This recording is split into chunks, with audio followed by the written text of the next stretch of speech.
Well, folks, we have some huge and breaking news out of the state of North Carolina right now in the state's Supreme Court race from 2024. This was a critical battle in a swing state that was decided by less than 1,000 votes.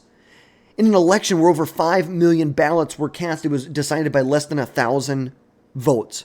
Republican Judge Jefferson Griffin has conceded to Democrat Justice Allison Riggs after a pretty nasty 6-month legal fight in which Jefferson Griffin has come out in a statement and said that he would not appeal a federal court's ruling that was issued on Monday that ordered the state election board to certify the victory for the Democrat incumbent Allison Riggs in this race. So we really need to take a deep dive at this, break down exactly what happened here and what this means moving forward. So yesterday, May 7th, Jefferson Griffin, the Republican nominee for North Carolina Supreme Court, conceded to the incumbent Democrat Justice Allison Riggs. Now, Riggs won by a razor-thin margin. I mean, it was tight. This was a tight election here. No one can say otherwise. This was decided by roughly 700 votes. It was so close. It was so close in this election. Less than 700 votes, 734 votes to be exact. This was an extremely close race, which we see Riggs won by a razor-thin margin of 734 votes out of 5.5 million cast, a mere 0.13% difference, which followed really a huge legal battle in which ended with a federal judge that was appointed by Donald Trump ruling on May 5th that said the state needed to certify, the election board needed to certify Allison Riggs' victory, ending Griffin's challenge over about roughly 65,000 ballots. Now, this decision came from Judge Richard Myers II, a Trump appointee who rejected attempts to disqualify votes, citing constitutional concerns. Now, Griffin's concessions really marked the end of the 2024 election. This was the last undecided election from 2024 in the United States. But it really raises a lot of questions regarding, there's serious questions around election integrity and judicial fairness here. So North Carolina is a battleground state. They held their Supreme Court election in November of 2024 alongside the presidential race, the governor's race, I believe the attorney general's race, the lieutenant governor's race, and Donald Trump carried the state by, I believe, about 3 points. Remember, this is a swing state. This was the one swing state that did not vote for Joe Biden in 2020, though. But this is a swing state. Remember, this is a state that voted for Bush by 12 points, voted for Bush by 13 points, voted for Obama by a third of a point, voted for Romney by 2 points, and then went back to Trump by about 4 points, back to Trump by about 1.5 points, and then to Trump by about 3.2 percentage points here. And he carried the state by a wider margin than he did in 2020, which showed that there was a decent amount of Republican support for a swing state here. And the Supreme Court race really pitted Allison Riggs, the Democrat incumbent with a history of really she's an extreme progressive. She has a lot of progressive rulings, especially when it comes to voting rights. That's a big thing. And against Jefferson Griffin, a conservative judge on the North Carolina Court of Appeals.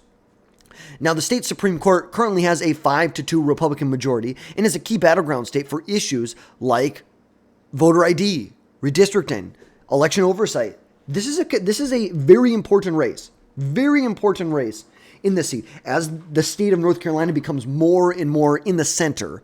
And was it ever to the right? Was it ever you could make the case that it was, if anything, more to the right than it ever was to the left, simply because it voted for, Bush by 13 points and voted for Obama by a third of a point, Romney by 2, Trump by 4, Trump by 1, Trump by 3 then.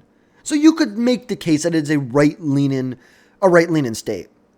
And Riggs' narrow victory after 2 recounts really sparked immediate controversy as conservatives raised legitimate concerns about the validity of certain ballots, which, look, I think you do the recount. You have to give up. It's like, come on. The race is over. She won the election. I understand they were legitimate concerns. They've been addressed by a court and that's it. It's over. The same thing like 2020. Look, I have nothing against someone who wants to challenge a victory or a loss in court. You go to court, you go through the legal processes that will play out. You can appeal, but then that's it.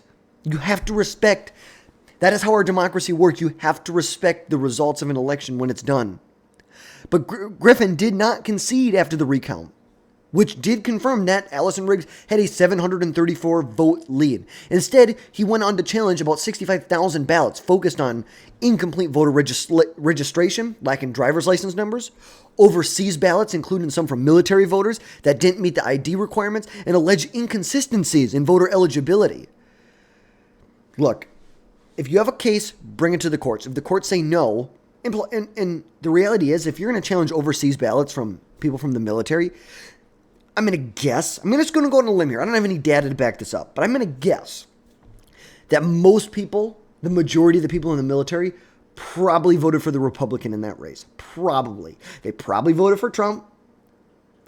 They probably didn't vote. They probably voted for Josh Stein, to be honest, because he won by almost, 55 to 60 points. It was not a real close race on the governor's side. But these challenges really, they tried to target Democrat-leaning counties where conservatives argued that there were fraud or lax enforcement that could have tipped the scales. And this legal fight dragged on for 6 months, moving through the state boards, courts, and even the Republican majority North Carolina Supreme Court, where Riggs was forced to recuse herself because she is a incumbent Supreme Court justice right now. And in April, the state appeals court ordered that 65,000 voters need to verify their eligibility, and a move that conservatives saw as a step in the proper direction. But here's the issue. You cannot say, here are the rules beforehand. Once it's over, we're going to have different rules. It's just not how it works. There were recounts. You went through the legal processes, and they did the right thing at the end of the day. He did the right thing by conceding. That was the right move. We don't need to pull a Stacey Abrams where 4 years later, we don't need to pull a Trump where 4 years later, we're still talking about how we lost the election or how we didn't lose, how it was stolen. Because it wasn't stolen. 2020 wasn't stolen. This election wasn't stolen. The Arizona gubernatorial and Senate race wasn't stolen from Kari Lake. It wasn't stolen from anyone.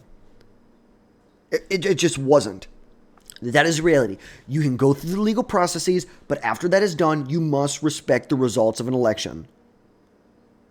Now, the Supreme Court did later, after they heard the case about the 65,000 voters needed to verify their eligibility, they did later dispute ballots of about 1,600, 1,700 overseas ballots, which ended up weakening Jefferson Griffin's case. It ended up weakening things for him. But the turning point obviously came May 5th when federal judge Richard Byers ruled against Griffin's challenge. And like we said, Myers was appointed by President Trump. He argued that disqualifying ballots after the election violated voters' quote, due process rights. His opinion stated, you establish the rules before the game, you don't get to change them after the game is done. This ruling ordered the North Carolina Board of Elections to certify the victory for Allison Riggs, leaving Jefferson Griffin with 7 days to appeal. And on May 7th, Jefferson Griffin announced that he would not appeal, citing respect for the judicial process, but reiterating concerns about election integrity. Fine. You want it? Fine. You want to say that you think something happened and there's we need to, look, I want to have secure elections, absolutely. But you need data that can hold up in court. If it's not going to hold up in court, especially when it's a judge that is a Republican judge, who's a conservative-leaning judge, and they're still saying, no. Nope, you have to give up. And it's not that you give up, you just concede. You lost the race. There's more fights to be fought. And, of course, Riggs issued a statement celebrating the outcome, saying that she's going to uphold the Constitution during her 8-year term. Sure, whatever you say, lady. You won an election by 700 votes. And good for you, because, you won it in a state where you ran behind the Democrat governor, but you ran ahead of Biden. You got to give her some credit there. But Griffin's challenges were rooted in issues that they saw legitimate. Voter ID gaps, overseas ballot irregularities. And conservatives have issues about this, but ultimately, it didn't hold up in court. If it doesn't hold up in court, there is nothing here. And, the federal court's intervention, even by a Trump appointee, it's like people may feel this is a roadblock, but this is just reality. Yes, should states have autonomy to enforce their own laws? Absolutely. But the laws are the laws, and unless you can prove this in court that there was something that happened, you have no case.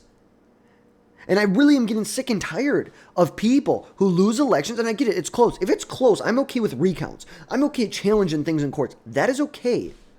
That's okay. Remember, go back to 2020. Let's go back to 2020 here, where the Democrat lost the state by roughly about 401 votes. Sherry Beasley accepted the results of an even closer loss for the Supreme Court race after a recount. And ultimately, I think, like I said, you must have the ability to challenge things in courts. You must. But if you cannot articulate your stance in something that is not constitutionally viable, then it's over. You need to concede. It's over with. Yes, do we want stronger election laws? Absolutely. Do we want voter ID and more pre-election safeguards to prevent chaos like this post-election? Absolutely. I'm all about that. But you can't do this. You can't. And we know you just can't do this. But Riggs's win right now keeps the court at a 5-2 Republican majority. 5 Republicans, 2 Democrats. But it preserves a progressive voice who is going to push back hard on conservative priorities. This race was the last unresolved race from the 2024 election, which has dragged on for 6 months, costing taxpayers millions of dollars. And it underscores the stakes of close elections. For conservatives, this is a wake-up call. So if you want to strengthen your election laws, do it. Legislate on it. Elect people who are going to do that. Don't wait until after the race is over and then start complaining about stuff. Change the laws. Donate to people who are going to push your priorities forward. But North Carolina is no stranger to tight races, so they should have this figured out by now. Like we said, in 2020, Democrat Sherry Beasley lost the Supreme Court race by 400 votes, despite Trump won the state by what? A point? A little over a point here? Yeah, 1.3 points. Beasley's team requested a recount but didn't pursue extensive litigation. She accepted the fact that she lost. And the state has a vast history of competitive elections. Plus, Democrat gained a pretty popular governor who was a former, I believe, attorney general. Josh Stein won North Carolina over Mark Robinson. I believe Josh Stein was the attorney general. Yep, he was the attorney general, actually, since Roy Cooper was the attorney general. That's right. Roy Cooper was the attorney general for four cycles. Well, it was 16 years, 4 terms. He was the longest serving attorney general in North Carolina history. In their history. But they have competitive elections here. Get used to it. We need to have processes in place to make sure there is not this much chaos after the fact. That's just the reality. And now attention is going to rush forward to the 2026 race when Democrat Anita Earls is going to face re-election against Republican Sarah Stevens, which will most likely be another tight Supreme Court race, which is going to determine balance of the court. This is the other liberal judge. There are 2 liberal judges. This is the other liberal judge that is up for re-election. And especially if Democrats are gaining momentum, this may not be as close of a race, but it's still going to be probably within a point or 2. And then fast forward to 2028, 3 seats will be up, offering a chance to really shift the court's majority. Conservatives need to start organizing now if they want to protect this edge. Get voter ID laws on the books. Pass election integrity if that's what you want to do. Advocate for stricter voter ID laws, election verification laws.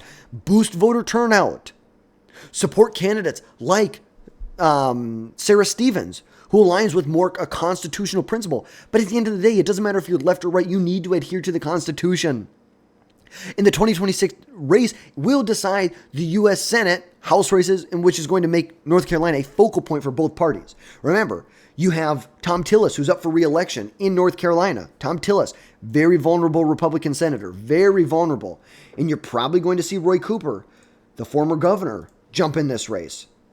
That seems most probable as of right now, that we are going to see. We have Wiley Nichols currently in the race right now, But Roy Cooper, it's very, very likely we're going to see him jump in this race. So there's going to be all eyes on North Carolina in 2026. So that is going to wrap things up for today, folks. Let me know your thoughts down below. What are your thoughts on this? Do you think it was fair for the amount of litigation that happened? Do you feel like we should, what processes should we have in place to make sure things are decided quicker? I think we need to be able to do elections like Florida does it. We do. You should be able to challenge things, but when the courts strike it down, you must move on. That is it. That is over. It is done. But that's going to wrap things up for today, folks. Drop down below, hit that subscribe button. Make sure you never miss another video from us again in the future, and we will catch you next time.